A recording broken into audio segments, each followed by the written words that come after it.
Anni Cyrus is a Sharia survivor. She was abused and imprisoned as a teen in her native Iran. She escaped to America and is an advocate for women and girls suffering under Sharia. Ms. Cyrus is with AccuNews News and is the producer of the Glazof Gang. Her website is liveuptofreedom.com. Good evening. Thanks for being here. As I normally say, it takes courage to be here. For me and for you. Because unfortunately, based on 8 years of misinformation, in this beautiful country, we're standing where the truth is punished by violence. I was born and raised in Islamic Republic of Iran, and it's very important to always say Islamic Republic of Iran. Reason for that, I come from a country with a very beautiful culture, a very beautiful history. But in 1979, an Islamic revolution took place, and my birthplace went from what was known as mini America in Middle East to Islamic Republic of Iran.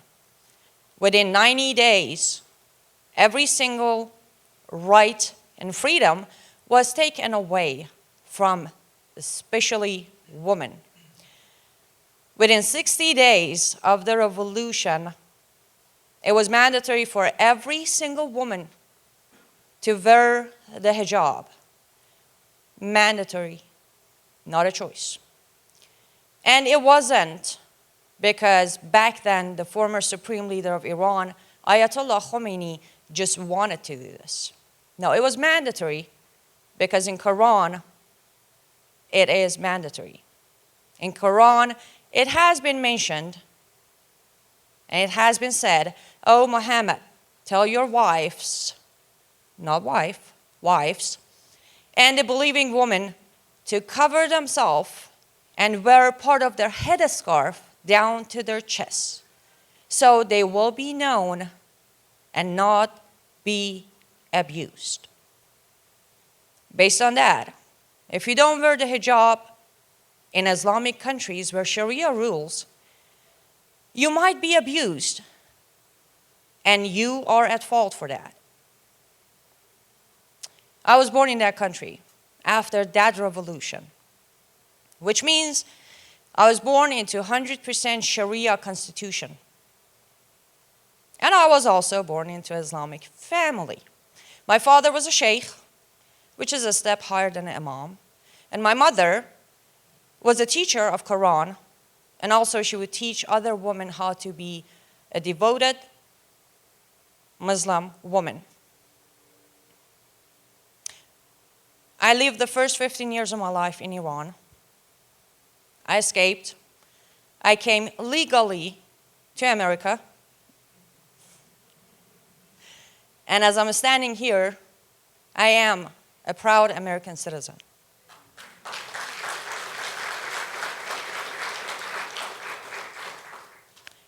I am 33 now, almost 34 actually. And I can tell you, when I came to this beautiful country, I came with one promise, and that was freedom. And I don't have it today. I don't. The reason I don't have it today is because those who have the power decided to manipulate and sugarcoat what Islam and Sharia stand for.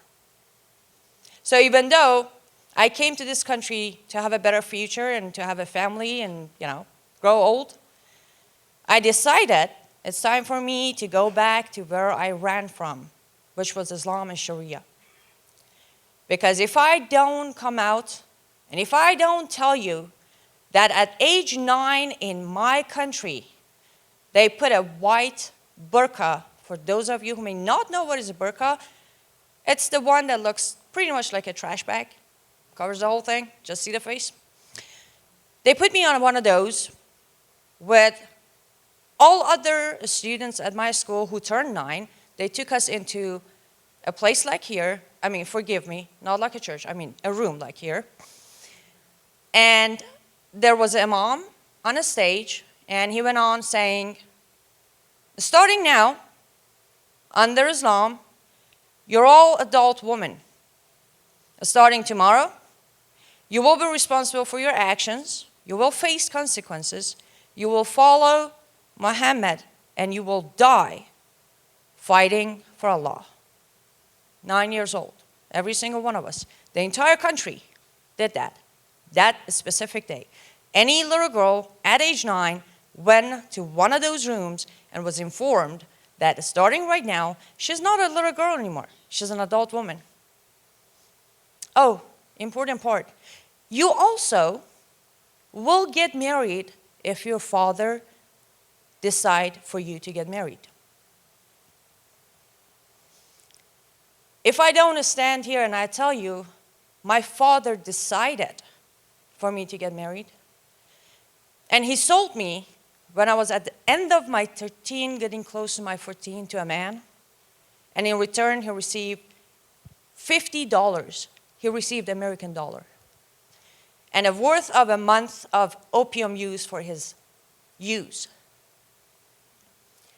If I don't tell you this, you would most probably think child marriage or child bride is a cultural thing. No, it isn't. It's an Islamic thing. It is authorized by Allah and practiced by the perfect man, which is Muhammad. He had a wife who was 6 years old. Well, yes, he didn't consummate the marriage until she was 9. But because of that, and because in Quran Allah said, we sent you Muhammad the prophet, the perfect example of a man, so you do what he does, to this day, a Muslim man can marry a little girl as young as an hour old and can consummate that marriage at age 9. I was close to my 14, but I can tell you, it doesn't matter. I could be 9, I could be 5, I could be 14. The worst part of it is the feeling when you stare at your father. I know America. I know the beautiful culture here. I know a father would die for his daughter. But I had a father who handed me to this man to make Allah happy. Not only he didn't protect me, he put me purposely on harm's way. And if you think my father was the only man who decided to do that, no. In average, every single day, between 5 to 7 little girls are being sold in Islamic countries. Every single day. Because there are so many people who want to believe that there's a heaven for them. And if they sell their little girls to a man, they will buy a spot for themselves there. I personally don't believe in that heaven. Technically, I'm not an ex-Muslim. By definition, they call me ex-Muslim because I was born in an Islamic country. In an Islamic country, you don't have a choice. When you're born, they will stamp your birth certificate as a Muslim. But when, on that day at age 9, in that room, when the imam was done talking, they got us all up and said, say the Shahada. Shahada is when you officially convert to Islam and you basically admit that there's no God but Allah and Muhammad is the only prophet. I didn't say it. There was too many people talking. Nobody noticed I'm not saying it. Because somewhere in my head, I knew there is no way God would tell my father or any other father to do this, to cause rape on their little girls so they can go to heaven. I was lucky. I was fortunate to somehow know this. I don't know how I knew it. But there are so many people who don't. There are so many Muslims that if you ask them if they read the Quran, they will say no. They haven't. They only read the parts their imam and leaders tell them to read. But I actually have read the Quran. By around age 5, I had the Quran memorized. I had no idea what I was saying. I just had it memorized because my mom would drag me with her to all these classes where she started, she would teach Quran. But then when I went to school, starting 2nd grade, they say mandatory, you have to learn Arabic because you need to learn Quran because you need to say the prayer. I raised my hand and said, quick question. So you're telling me Allah who created this is not bilingual? All he got is Arabic? I got 3 days suspension. Later on, I started reading the Quran for myself. I came to the first surah, which every Muslim, ask any of them, ask them if they do their prayer. They say yes. It's 5 times a day. The entire thing is 20 times. So they repeat the first surah of Quran 20 times. And the very last verse of this surah, forgive me, I'm just a messenger, refers to all Jews and Christians as the cursed people. So every Muslim, radical or not, extremist or not, lovely or not, moderate or not, 20 times a day calls everyone in this room people who were cursed by Allah. I think that was the first time I stood and I'm like, wait, what? So Allah says, I created everyone equally, but then decided to curse some of his creation, ? Moving forward, when my father sold me, took him 5 minutes to sell me, 5 minutes. First I cried, then I begged, then I asked him why. He brought the Quran and put it in front of me. He went to the 4th surah of Quran and he read, where he is in charge of me. Because I have half the brain and he's got the full brain. Then when the so-called husband started beating me non-stop, I went to my father. I said, he's beating me. He brought back the Quran. 4th surah, read.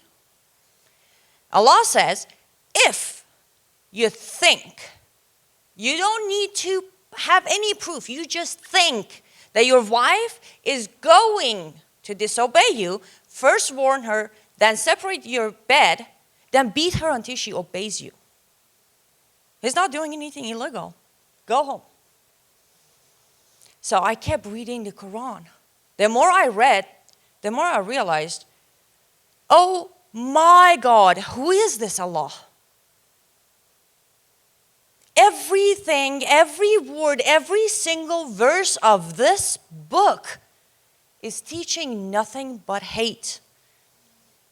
Yes, I'm not here to spread hate. I love everybody.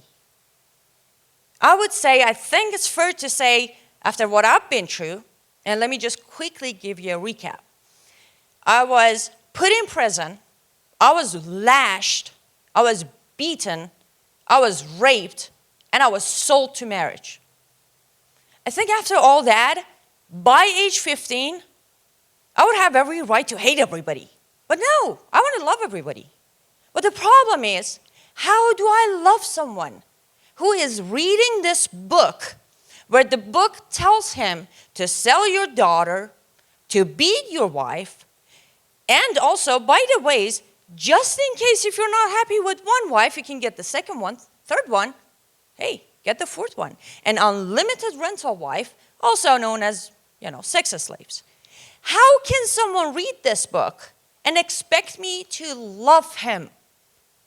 Because he doesn't love himself. Where does love come from? I gotta love me before I can love you. And if this man is willing to follow these orders, it's impossible for him to have any love for himself. So, again, I don't hate them. I pray for them. I do. I talk to many of them. Those who tell me they have never read the Quran, I actually tell them, please do me one favor. And I will also ask you, please grab the Quran, and I don't expect you to go through the whole thing. Just read the 4th surah of Quran. It's called An-Nisa, the woman. 176 verses. Allah took the time to have a full surah to tell a man to count a woman as nothing. No respect. Nothing but a property like I was. I was nothing but a property to my father. That's why he sold me. Read that surah and do what I do. When you talk to a Muslim, ask them if they read that surah. If they haven't, advise them to read it. Because any human, anyone who reads that surah will come back asking questions, which is not allowed in Islam. Because I did. I asked questions, and I was left with a lot of bruises and a lot of broken bones. You're not allowed to question. But the only way for all of us to be able to live in peace and harmony is to be able to wake every single, as you mentioned, every single Muslim who's a victim of Islam. If we wake them up, if they realize what they're following, they stop following it. If this so-called religion has no follower, then there is no religion. It's done. This is not going to happen with hate. I agree. It doesn't need a war. No, it needs education. Everybody needs to read this Quran.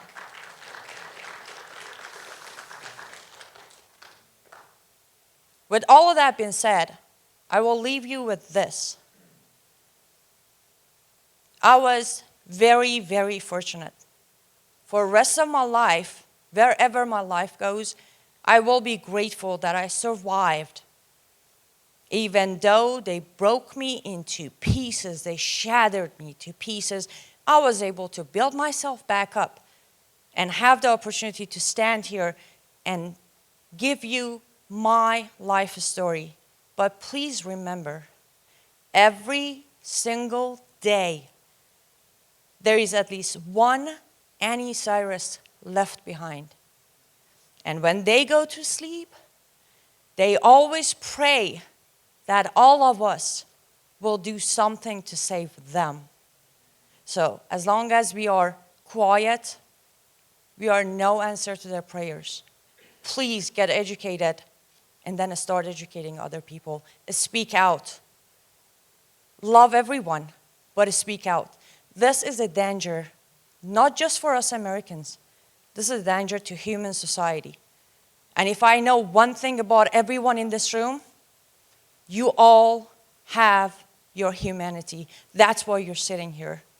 I know you love America, but I think beyond that, you love human society. Thank you so much.